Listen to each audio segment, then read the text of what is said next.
Cada uno de nosotros es el autor de una película única en el mundo. Rodada en 3 dimensiones y narrada por nuestra voz interior. Es la película de nuestra conciencia. Entretejida de recuerdos y de sensaciones personales e intransferibles, esa narración íntima, privada e incomunicable se está convirtiendo en objeto de estudio de la ciencia. En la mayoría de las culturas, el pájaro es la metáfora natural del alma. Pero ¿podemos observar la conciencia del mismo modo en que observamos a un pájaro en un documental de animales?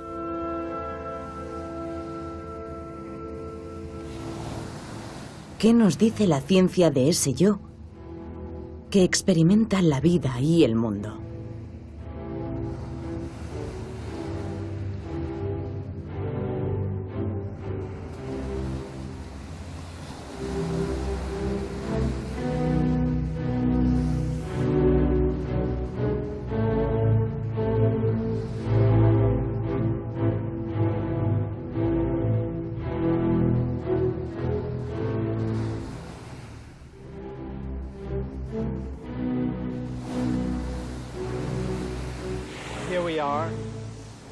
Estoy aquí mirando el océano. Tengo una imagen visual del océano. Oigo el ruido de las olas, siento la temperatura. Y además de la imagen y del sonido y de las sensaciones táctiles, experimento algo más, siento placer y bienestar. Y todo eso conforma una emoción.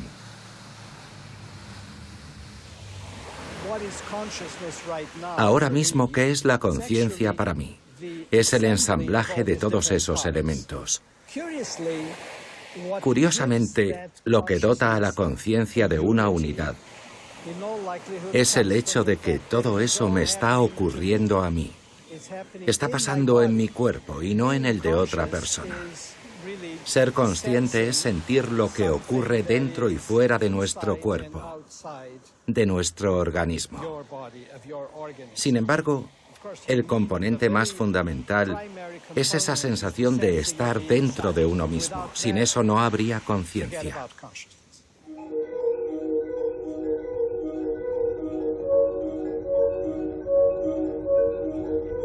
Antonio Damasio hoy es mundialmente conocido por sus estudios. Ha explorado la complejidad del cerebro humano. Para él, la conciencia es fruto del vaivén incesante entre nuestras percepciones externas y nuestras emociones internas. Lo que llamamos mente no es sino el resultado de ese intercambio en ambas direcciones, entre nuestro cuerpo y el mundo que lo rodea. Es evidente que somos entes materiales porque estamos hechos de células. Todos nuestros tejidos son materiales, están hechos de moléculas compuestas de átomos, que a su vez constan de partículas más pequeñas. Todo eso es materia, pero una materia organizada de una manera sumamente compleja. Y a partir de ciertos niveles de complejidad, emerge algo nuevo.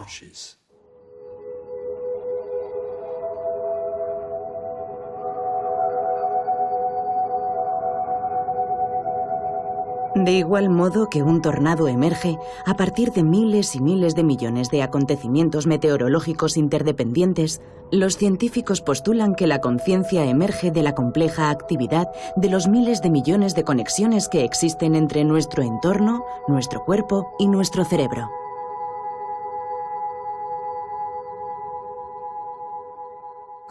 ¿Cómo podemos entender que la materia produzca la mente? A lo largo de la evolución, resultó ventajoso importar dentro del organismo una representación del mundo exterior. Y la consciencia, o lo que llamamos mente, en el fondo es esa capacidad biológica, surgida al hilo de nuestra evolución, de producir dentro del cerebro una representación cada vez más sofisticada del mundo exterior.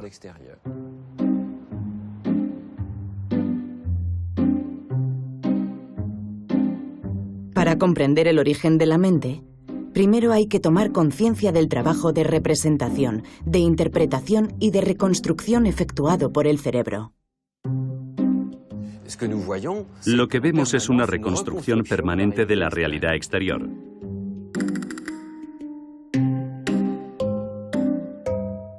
Las ilusiones ópticas nos ofrecen decenas de maneras de manipular la conciencia a voluntad. Fijémonos, por ejemplo, en este tablero de ajedrez. Vemos casillas, un caballo negro y un caballo blanco. No hay ninguna ambigüedad. Pero si miramos de cerca, el color de las casillas en las que están los caballos es el mismo. En ambos casos penetra en nuestra retina el mismo tono de gris.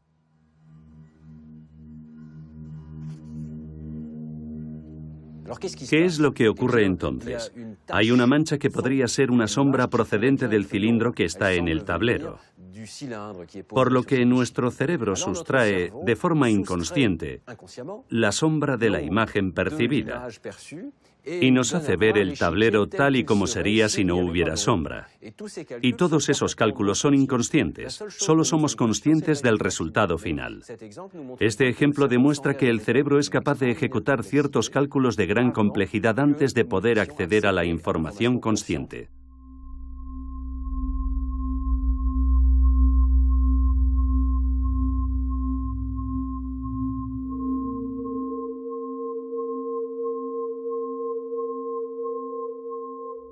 Hay numerosas situaciones experimentales que nos permiten demostrar que el cerebro procesa datos que no afloran en la consciencia. Uno de esos experimentos consiste en presentar una serie de puntos amarillos alrededor de un punto central y hay que mirar fijamente ese punto central sin apartar la vista de él. Si miramos un buen rato ese punto central, los puntos amarillos que al principio son visibles desaparecen de la conciencia. Después reaparecen. Basta con mover un poco los ojos para que vuelvan a aparecer y de nuevo desaparecen. Como los puntos están constantemente presentes en la retina, el cerebro los trata como información parasitaria, como si fueran defectos de la retina, por ejemplo, vasos sanguíneos que invaden la escena visual.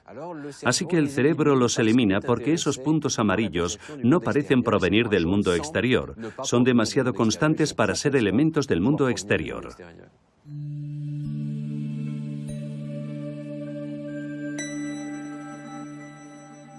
Lo que vemos es una reconstrucción permanente de la realidad exterior. Al escondernos ese trabajo de reconstrucción, nuestro cerebro nos da la ilusión de que percibimos el mundo tal y como es, en vez de su interpretación.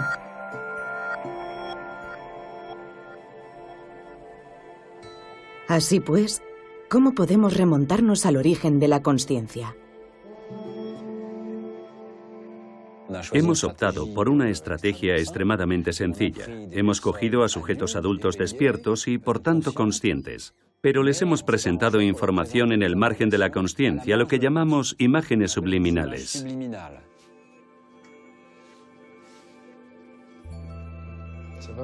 Dime, ¿ves bien? Sí.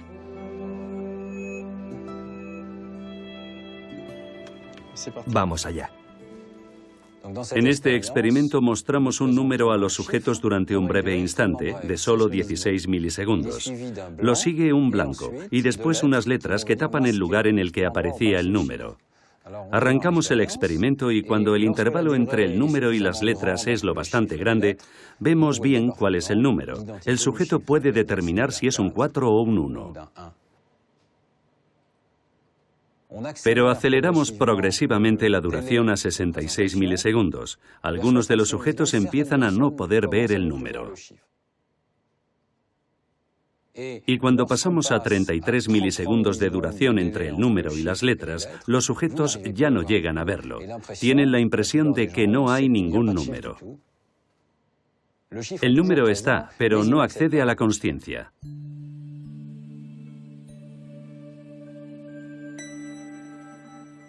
Gracias a la imaginería cerebral podemos seguir toda la secuencia temporal, desde un número en la pantalla a su representación consciente en el cerebro. En primer lugar, el número tiene que entrar en la retina, y en la retina las neuronas son sensibles a las manchas de luz que componen la imagen.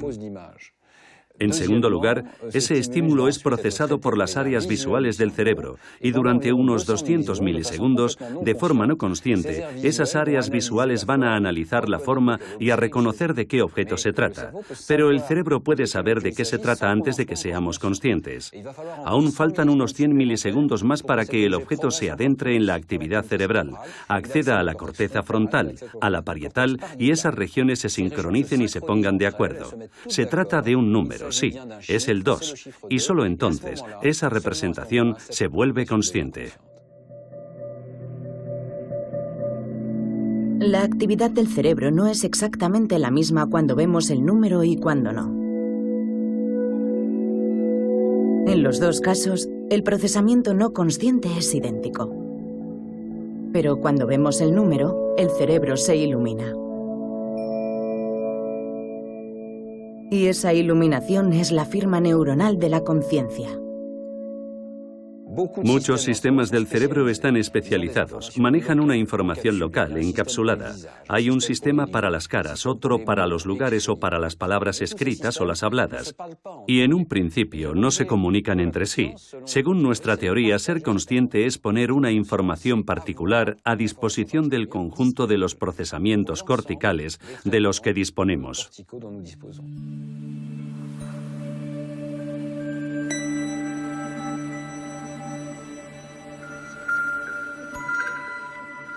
No sabemos cuál es el primer momento de la consciencia. De hecho, es bonito preguntarse en qué momento surge por primera vez. El feto se mueve en el útero. Y esos movimientos pueden estar coordinados, pero también puede que se produzcan por reflejo de forma inconsciente. Al principio, la consciencia empieza con la percepción. ¿Qué pasa en el cerebro de un bebé cuando ve, oye o siente placer? ¿A partir de cuándo observamos los primeros signos cerebrales de la consciencia? El problema con un bebé es que no nos puede decir si es consciente o no. Lo que hacemos en nuestros estudios es mirar directamente en el cerebro si los mecanismos de la consciencia que conocemos en el adulto están presentes en el cerebro del bebé. Os vais a sentar delante de esa pantalla de ordenador. Le vamos a mostrar una serie de caras, algunas por un espacio de tiempo muy breve y otras un poco más largo, y vamos a medir su actividad cerebral. Vale. Los investigadores han medido la actividad cerebral de bebés de entre 5 y 15 meses para tratar de detectar en su cerebro la actividad característica de la toma de conciencia. Lo que nos ha permitido demostrar este estudio es que tienen los mismos mecanismos de toma de conciencia que nosotros cuando se les muestra una cara. Observamos que hay periodos bastante largos de activación y otros demasiado breves para que el bebé pueda tomar conciencia. Aquí hay una respuesta igual a 0, es decir, plana. La única diferencia entre adultos y bebés es el tiempo de procesamiento. Tenemos los mismos mecanismos de acceso a la consciencia, pero al bebé le lleva entre 3 y 4 veces más tiempo. Esta onda característica demuestra que ya con 5 meses los bebés son conscientes de su percepción. La onda muestra que aunque la cara haya desaparecido, el bebé sigue pensando en ella, centrándose en ella. Se dice, anda, qué interesante esto que he visto. He visto una cara. ¿Qué representa esa cara? ¿Por qué la he visto? ¿Cómo era?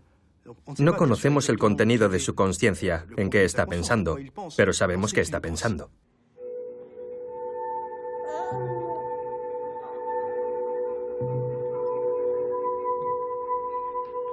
Tomar conciencia de una información no significa que seamos conscientes de nosotros mismos. Desarrollado en los años 70, el experimento del espejo permite observar ese proceso bien conocido en los niños. A los 2 años, el niño se vuelve capaz de tocarse una mancha que tiene en la cara. El experimento se graba con un espejo unidireccional. ¿Y esa quién es? ¡Anda! ¿Esa quién es? A sus 24 meses, Fleur supera claramente la prueba. Melson, de 18, todavía no supera el test. ¿Y ese quién es?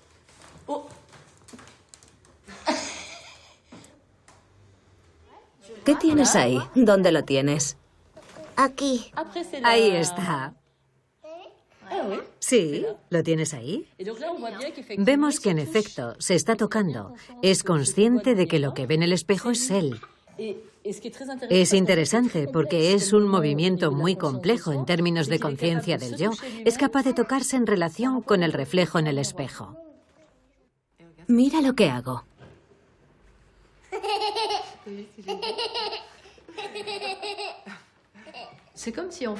Avanzamos en la vida como si nos fuéramos construyendo por capas sucesivas.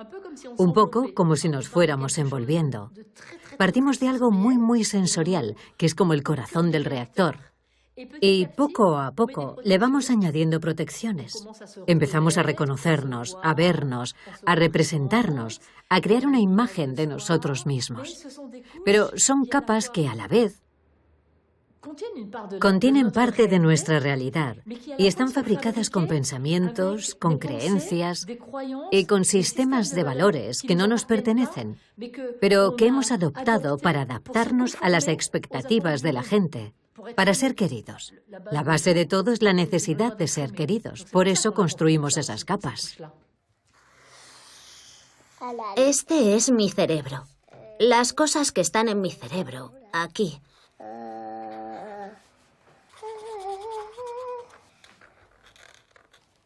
Aquí es donde pienso las cosas. Y aquí es donde pienso que soy un caballo y que mis padres quieren que les lleve unas flores. Ya está. Mi cerebro está listo.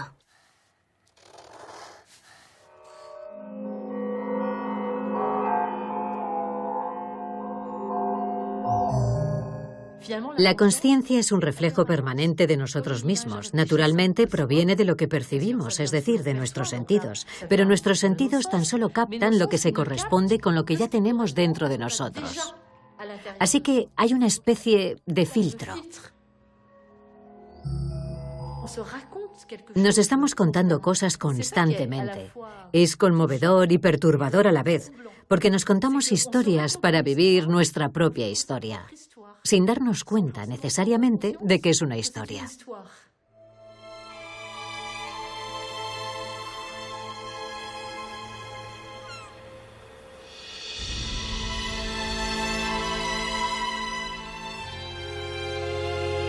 Según las hermosas palabras de Nancy Houston, somos la especie fabuladora. Fabulamos con total inocencia. Usando los mismos procedimientos que emplean los novelistas, creamos la ficción de nuestra vida.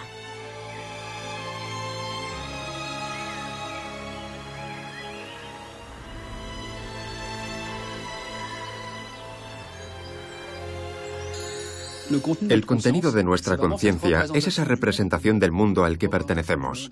Una representación que nos incluye a nosotros mismos y que se despliega en nuestra vida subjetiva como una historia.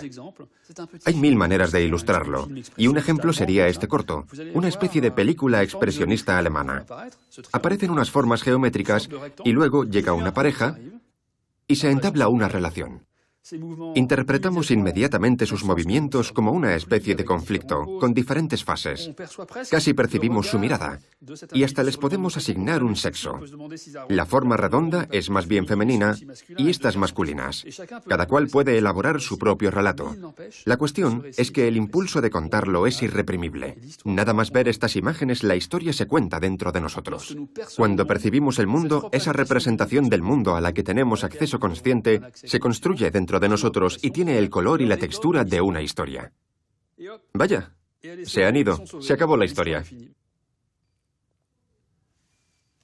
Como se trata de figuras elementales, sin ningún atributo intrínseco, queda claro que el argumento es nuestro.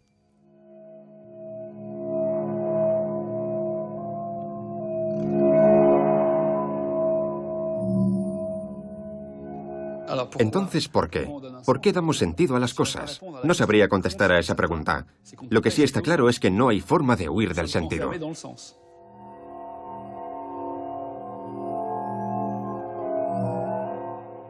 Se podría decir que en la brecha entre la realidad bruta y la representación anida el sentido.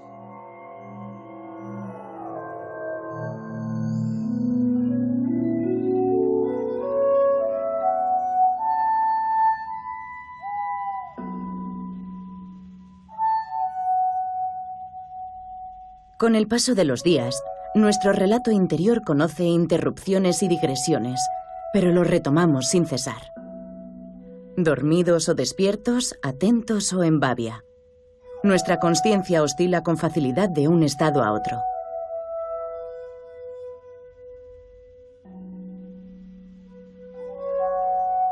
Pero a veces esa alquimia sutil deja de funcionar. La historia que nos anima se borra. Es el caso de los pacientes con estados alterados de consciencia.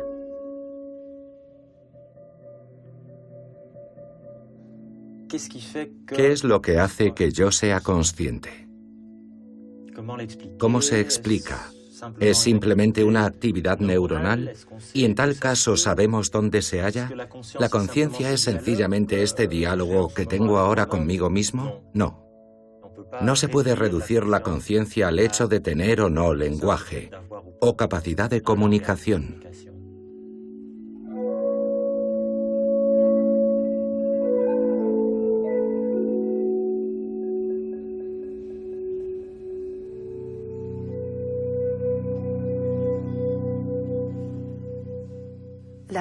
La vida produce conciencia.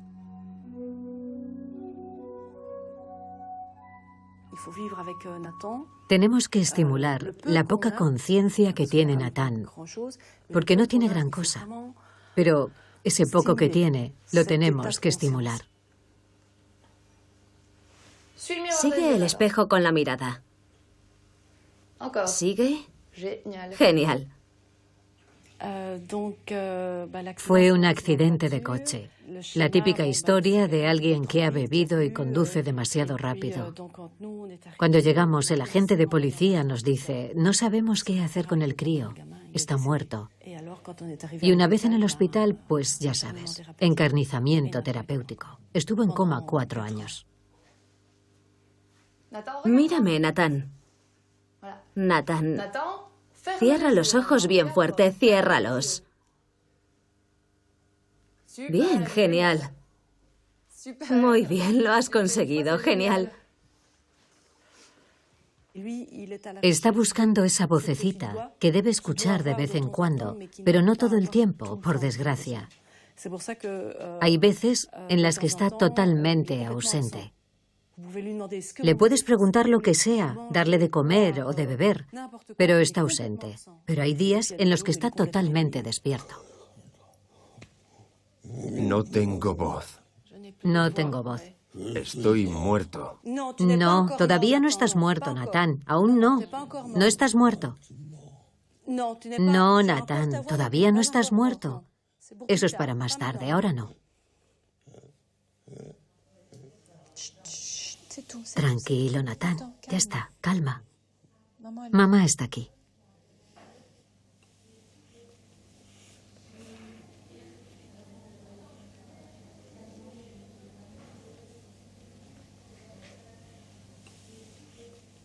Es un ser vivo con una conciencia disminuida, o sea que los puntos de referencia que tenemos tú y yo, él no los tiene. Se los ha arrebatado el coma.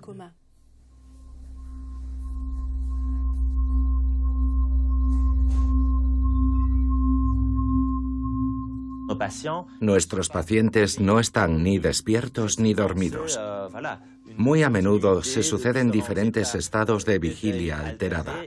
Es decir, que no es una consciencia como la tuya o la mía. En nuestro caso, hay un río continuo de pensamientos conscientes. En su caso está interrumpido, es fluctuante.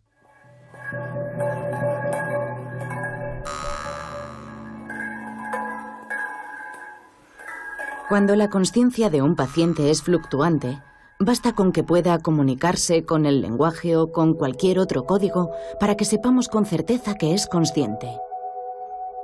Pero cada año miles de pacientes paralizados no dejan entrever nada de su estado mental. Tras un examen repetido y en profundidad, más de una tercera parte de los pacientes considerados en estado vegetativo presentan señales de consciencia mínima, a pesar de las apariencias. Cuando un médico se pregunta si un enfermo está consciente, lo que quiere saber es, ¿hay alguien ahí? Dicho de otro modo, tengo delante a alguien con los ojos abiertos, pero ¿hay alguien ahí? Es decir, ¿alguien que tenga una vida en primera persona? Mírame. Estoy aquí, a tu derecha. Mírame. Mueve los dedos, intenta moverte. Si el paciente no es capaz de comunicarse, tenemos que tratar de descifrar esa actividad subjetiva. Te vamos a poner un casco de electrodos y vas a escuchar unos sonidos para ver si reaccionas a ellos, ¿vale? Vamos a empezar. ¿Cuál es la base del test? Es la idea de que la consciencia siempre es consciencia de algo. Pongamos que te hago escuchar bip, bip, bip, bip, bip, bip, bip, bip, bip, bip, bip, bip, bip, bip, bip. Si no te digo nada, lo normal es que no solo seas consciente de los sonidos, sino que tomes conciencia de que el quinto es diferente. Y si registramos tu actividad cerebral con un electroencefalograma, veremos que tu cerebro no solo procesa los sonidos, sino que es capaz de entender que el quinto era diferente. Es una forma de sorpresa, pero tomamos conciencia de ello de forma subjetiva. Anda, el quinto es diferente.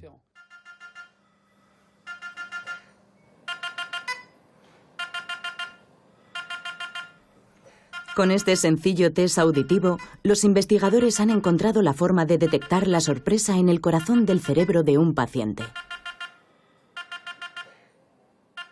La presencia de ese rastro quiere decir que el paciente es consciente. Cuando escucha los sonidos, hay una respuesta del cerebro al primer sonido. Hay una respuesta al segundo, al tercero, al cuarto y al quinto sonido. Pero cerca de 3 décimas de segundo después del quinto sonido, el que era diferente, aparece una sorpresa, porque se viola una regla. Surge una diferencia positiva que estaba ausente cuando el sonido era fiel a la pauta. Esa es la firma de la toma de conciencia.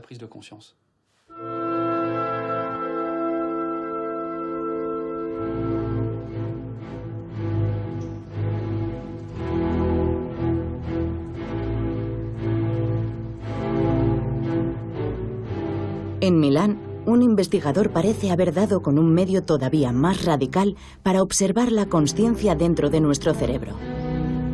Ha inventado una especie de concienciómetro que mide la amplitud de los estados de consciencia y de vigilia. Todas las noches morimos. Durante el sueño profundo desaparecemos. Cuando tenía 8 años, antes de dormirme me esforzaba por llegar al límite. Quería sentir cómo era estar muerto. No es un silencio puro, ni siquiera una oscuridad absoluta. Todo desaparece.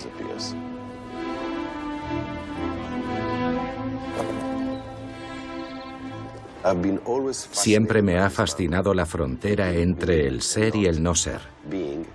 Y cuando la consciencia se va, hay que comprender qué es lo que hace el cerebro, qué ocurre allí dentro.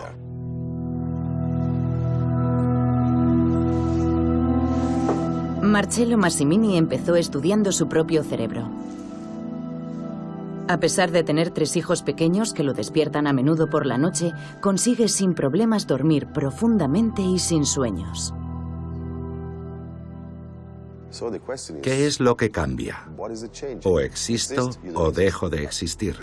Pero la estructura del cerebro siempre es la misma. Sabemos que el cerebro no se apaga. Hay momentos en los que la actividad cerebral es aún mayor. Y sin embargo la consciencia se atenúa. Ese es el misterio al que nos enfrentamos. Partimos de la idea de que no bastaba con observar la actividad del cerebro. Lo teníamos que golpear para escuchar el eco producido por el golpe. La idea de Marcello es suministrarse un impulso electromagnético y medir la forma en que se propaga esa señal dentro de su cerebro. Esta es la sonda magnética. Emite descargas de 10.000 voltios durante una fracción de un milisegundo. Estos 60 electrodos registran la música eléctrica producida por mis neuronas a raíz de ese electrochoque. Cuando observamos el eco que se produce en mi cerebro, vemos lo compleja y global que es esa sinfonía. Cuando estoy despierto es una sinfonía compleja y debería ser más sencilla cuando me duermo.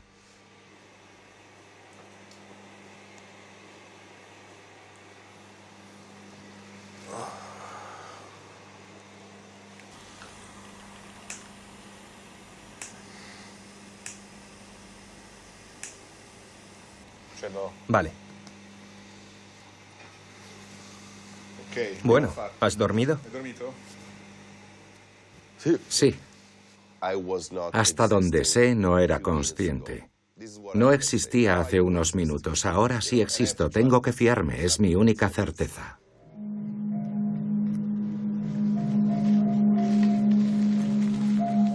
Comparando el estado de su cerebro despierto y luego dormido, Marcello descubrió lo siguiente. En un cerebro despierto y consciente, el choque eléctrico retumba largo rato y de manera compleja. Mientras que en un cerebro dormido, durante un sueño profundo y sin sueños, la conversación rica que existe durante la vigilia se transforma en un breve monólogo.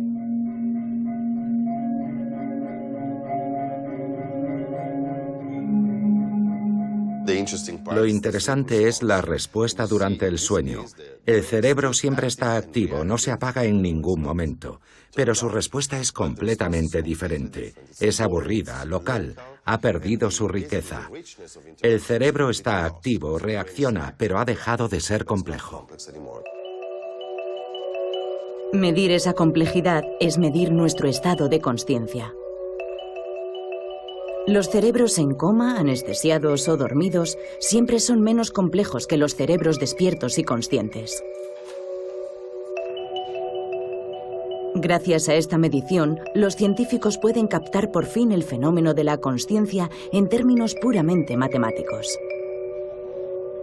Todavía no podemos explicar la consciencia, pero sí podemos medir la complejidad de su eco. Ese eco es la música de la consciencia. Es el reflejo de una estructura magnífica, una catedral con ecos que viajan y se propagan. Es la expresión de un potencial, un maravilloso pedazo de materia.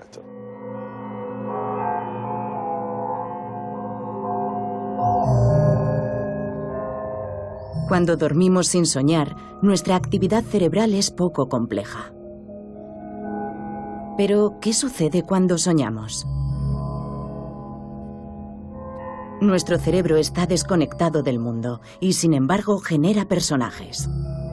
Simula paisajes nuevos a partir de los recuerdos durmientes no conscientes. ¿En qué estado de consciencia o de inconsciencia nos encontramos cuando soñamos? El sueño es un tema interesante. Freud fue el primero en decir que el sueño era la vía regia del inconsciente, lo cual no quiere decir que el sueño sea inconsciente. Freud fue el primero en animar al soñador a contar sus sueños. Si los cuenta, es un discurso consciente. Si dices que el sueño es el inconsciente, es un resumen absurdo. El sueño es un estado de consciencia.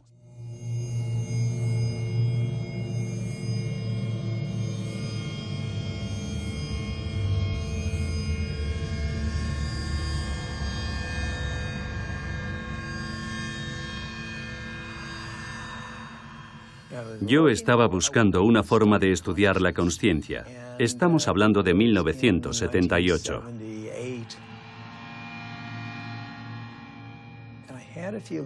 Ya había tenido algún sueño lúcido.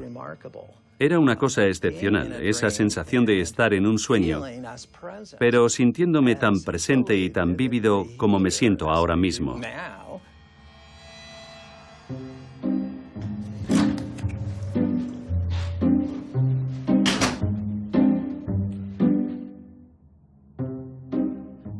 El sueño lúcido es cuando sueñas y sabes que estás soñando.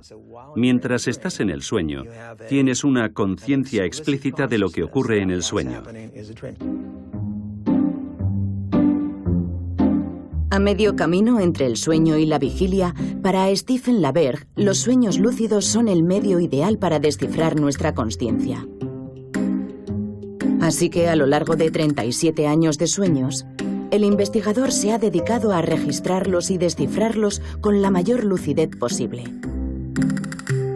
Y descubre que la consciencia no es más que un tipo de sueño particular.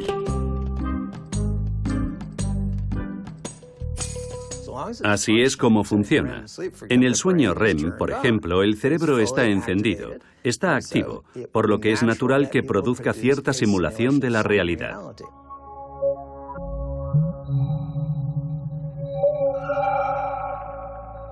Cuando soñamos, solo usamos lo que ya hay dentro del cerebro.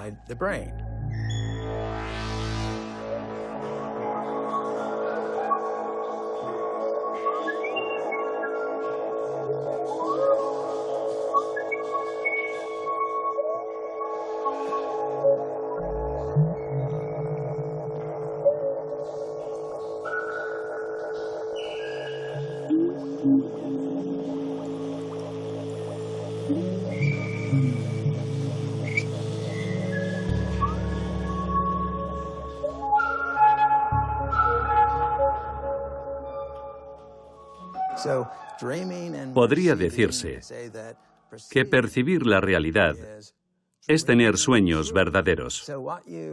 La consciencia está constreñida por la realidad física. En cambio, soñar es percibir las cosas libremente, es decir, sin esa constricción de la realidad. Los sueños no están constreñidos por las leyes de la física ni por las leyes de la sociedad, solo por nosotros mismos.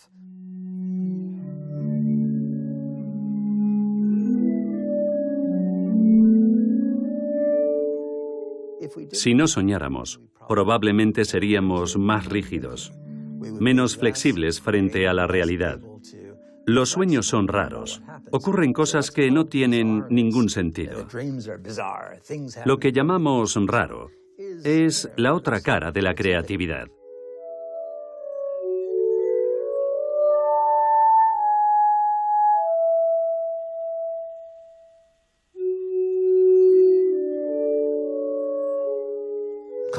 La consciencia es un sueño.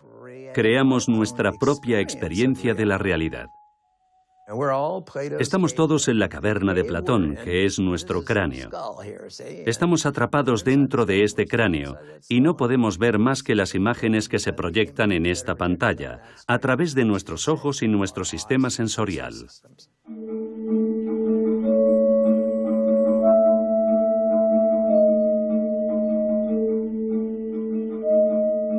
La consciencia es el reino de las ilusiones.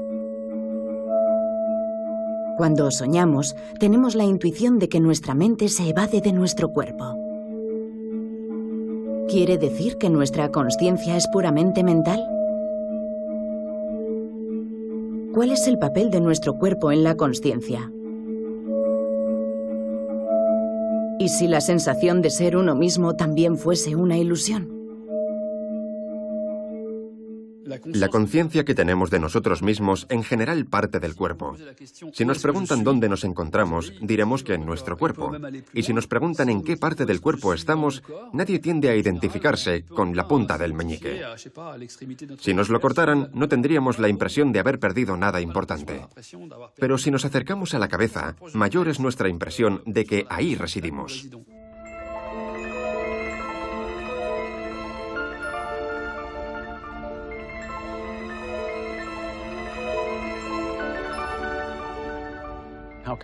Es fascinante. ¿Cómo se obtiene esa sensación de ser uno mismo, de experimentar el mundo desde dentro de un cuerpo? Creo que sigue siendo un misterio. ¿Cómo se puede partir de este pegote de tejido cerebral que podemos sujetar en nuestras manos y conformar a un ser humano individual con todos sus recuerdos, sus experiencias, su personalidad y sus valores morales?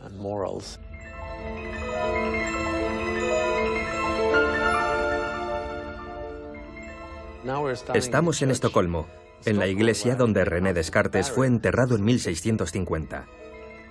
Y una de las ideas clave de Descartes era que el alma y el cuerpo físico están hechos de sustancias esencialmente diferentes.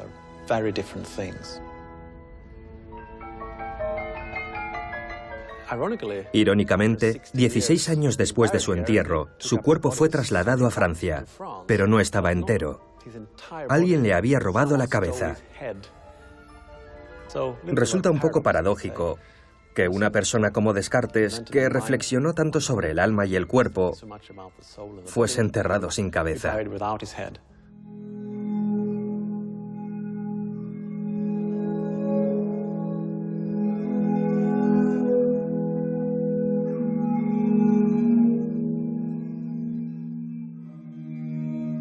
En nuestro experimento desafiamos a Descartes. Creamos ilusiones que afectan al cuerpo entero, en las que modificamos la experiencia que tenemos de nuestro propio cuerpo, qué aspecto tiene y dónde se sitúa.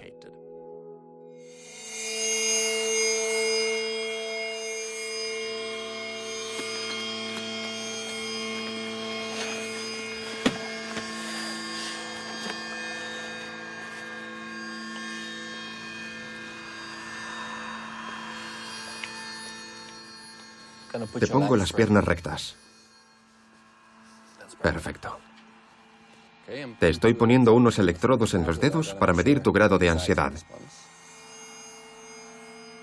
Vale. Y ahora te vamos a ajustar un casco.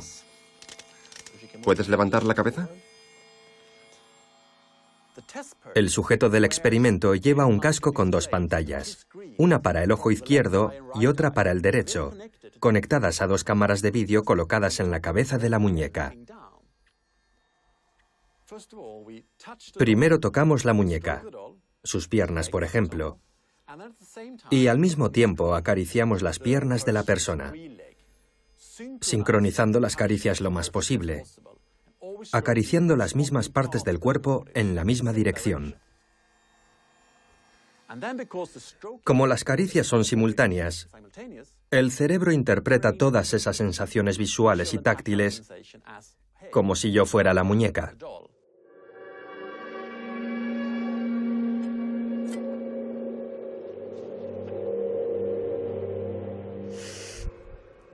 Cuando se amenaza al cuerpo de la muñeca, el sujeto pasa miedo. Empieza a sudar y eso lo podemos medir objetivamente, midiendo la reacción ante el cuchillo. El sentido común nos dice que tenemos un cuerpo, que vivimos en un mundo real y punto. Pero esta ilusión nos demuestra que las cosas no son tan sencillas. La experiencia consciente que tenemos del mundo y de nuestro propio cuerpo es una creación de nuestro cerebro.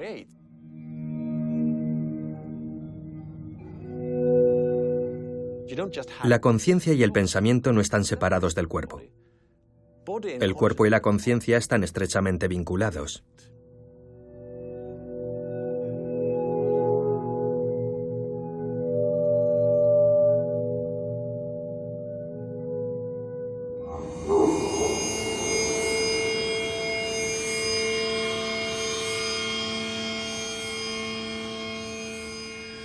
Para los científicos, nuestros pensamientos y nuestras emociones no proceden de una mente inmaterial, sino del cuerpo, y en particular de un órgano, el cerebro.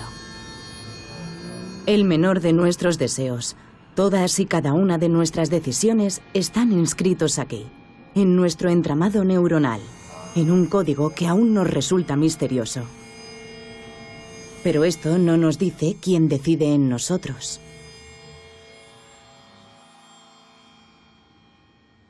En el colegio, a menudo resolvía problemas de mates o de física por pura diversión. Me di cuenta de que cuando me bloqueaba, me ayudaba a ponerme a hacer algo muy diferente y la solución aparecía en mi cabeza. Siempre me fascinaba eso.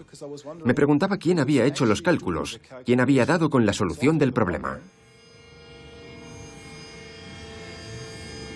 En Berlín, John Dylan Haynes busca la firma cerebral de nuestro libre albedrío.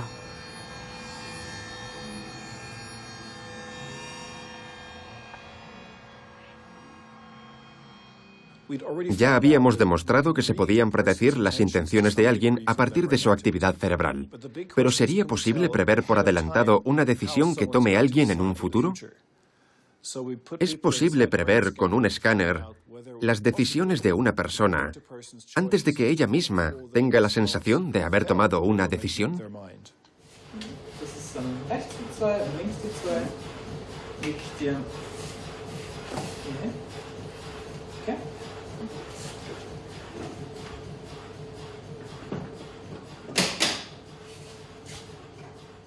Es un experimento sencillo.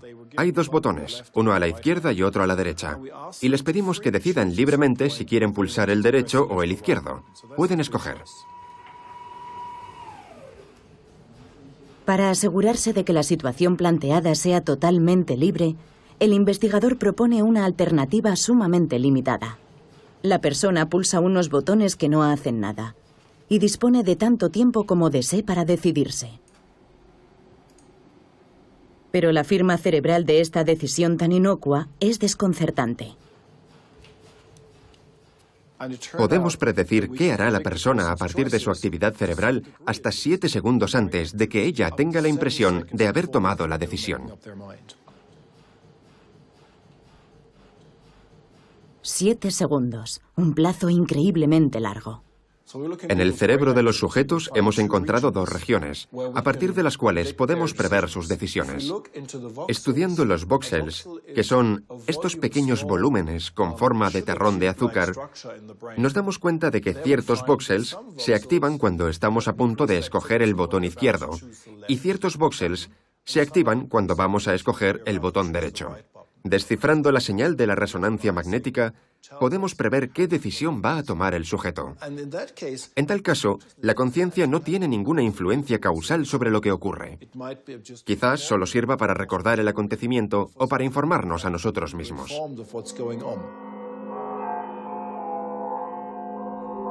Naturalmente, la decisión que implica el experimento es minúscula y no tiene la menor repercusión. Pero, ¿qué ocurre con nuestras decisiones más complejas? ¿Derivan de una suma de pequeñas decisiones tomadas en el secreto de nuestras conexiones neuronales? ¿O acaso existe un yo consciente capaz de influir en nuestros mecanismos inconscientes? Si por libre albedrío entendemos la afirmación ingenua de que podemos tomar las decisiones independientemente de nuestro cerebro, las investigaciones más recientes no dejan lugar a dudas. No existe el libre albedrío. El sentimiento de libertad es en parte una construcción de nuestro cerebro. Las decisiones que consideramos libres las tomamos poniendo en funcionamiento los circuitos de nuestro cerebro, los sistemas de valores inscritos en nuestro cerebro por nuestros genes y nuestra educación. No hay que pensar que somos capaces de un nivel de decisión suplementario. No, nuestra conciencia toma decisiones que son como la punta del iceberg, surgidas de las profundidades de nuestros circuitos no conscientes.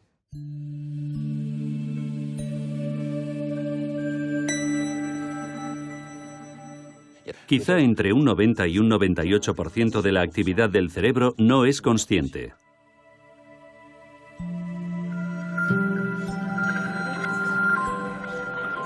Lo que considero como mi yo se desenvuelve en gran medida a mis espaldas. Pero esto no quiere decir que nuestra conciencia no desempeñe ningún papel en nuestros procesos inconscientes. Nuestro cerebro es una máquina biológica que tiene la particularidad de transformarse con su propia actividad.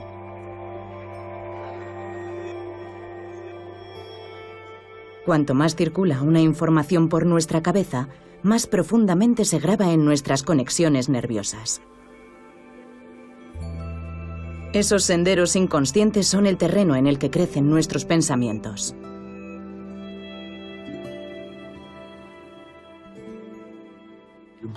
El papel del cerebro es producir pensamientos, igual que el papel de los pulmones es respirar y el del corazón hacer que circule la sangre.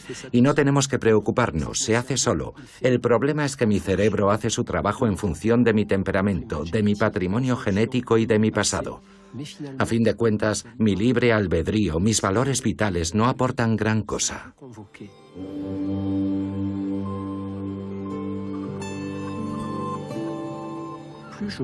Cuanta más conciencia tomo de lo que ocurre en mí, más consciente soy de la forma en la que estoy viviendo mi experiencia y mayor es mi libertad.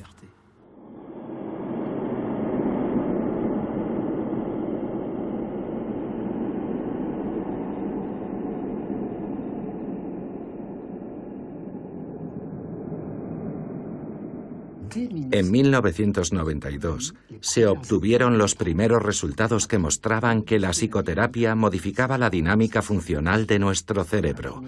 Fue una fecha histórica porque por primera vez se demostró que un esfuerzo psicológico y conductual podía modificar el funcionamiento del cerebro. La meditación obtiene justo lo mismo. Visto desde fuera parece mágico, pero es pura lógica. El cerebro es un órgano como los demás. Si ejercito mis músculos, desarrollo fuerza y elasticidad. Y si ejercito regularmente mi cerebro, también desarrollaré ciertas capacidades cerebrales.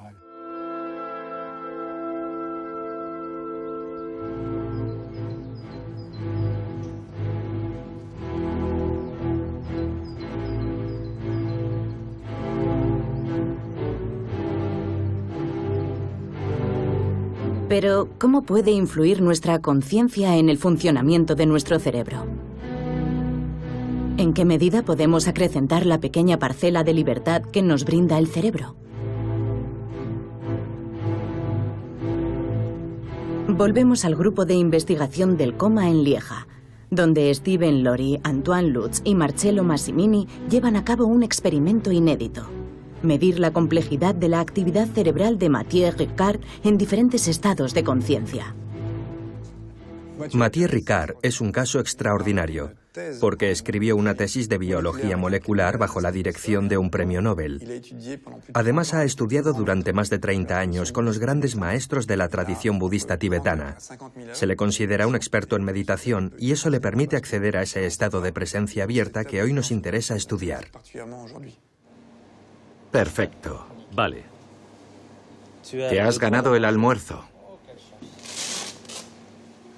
Durante 2 días he pasado 12 horas seguidas en un escáner de resonancia magnética y en otro de tomografía por emisión de positrones, accediendo a diferentes estados, como el de presencia abierta, que es el estado de lucidez más claro, o el estado que llamamos de opacidad cognitiva inducida, que es un tecnicismo que designa el mayor estado de estupidez imaginable, una especie de sopor autoinducido. ¿Qué ocurre en el cerebro de Mathieu Ricard cuando pasa voluntariamente, de forma completamente subjetiva, de una conciencia aumentada, extendida, a una conciencia enfangada, disminuida? El resultado del experimento ha sorprendido a los científicos. Mathieu Ricard consigue con la fuerza del pensamiento hacer variar entre un 20 y un 30% la complejidad de su actividad cerebral. Son unos resultados muy preliminares. Habrá que hacer otros estudios para descartar que sea una casualidad. Pero bueno, sería muy extraño que se debiera meramente al azar, porque lo hemos hecho durante horas y horas, y cada vez que entraba en un estado de letargo mi actividad cerebral disminuía, pero cada vez que accedía a un estado de conciencia plena aumentaba. Para mí es evidente.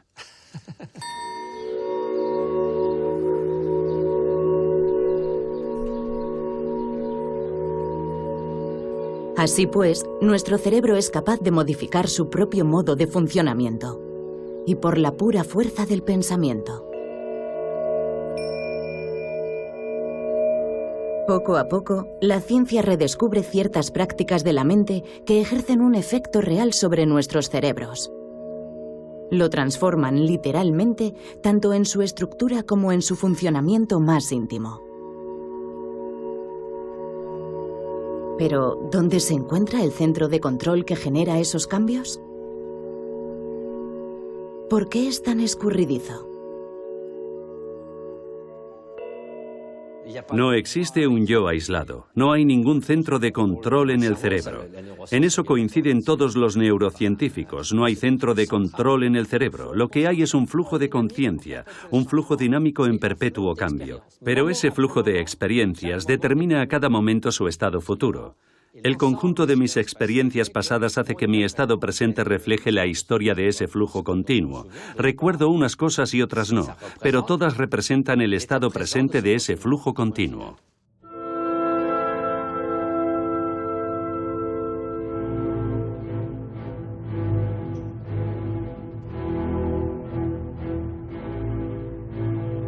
Nuestra conciencia está evidentemente ligada a la actividad biológica de nuestro cuerpo en continuidad con el mundo que nos rodea. Pero tenemos un pequeño margen de maniobra. Tenemos incluso el poder de modificar la historia que nos contamos sobre nosotros mismos. Para darle un sentido al mundo, nuestro cerebro concibe categorías y límites. Vemos el mar de un lado y la arena del otro. Pero cuando nos acercamos, esa frontera desaparece. ¿Dónde comienza el mar y termina la playa? ¿Dónde empieza la conciencia y dónde acaba?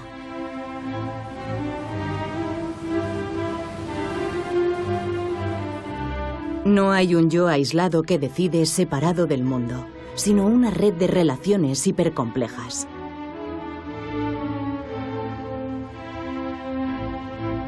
La conciencia es una historia. Un relato que es a la vez colectivo y singular, y que nos cuenta el mundo en toda su complejidad. Maravillosamente ajenos a los miles de millones de fenómenos que hormiguean dentro de nosotros y a nuestro alrededor.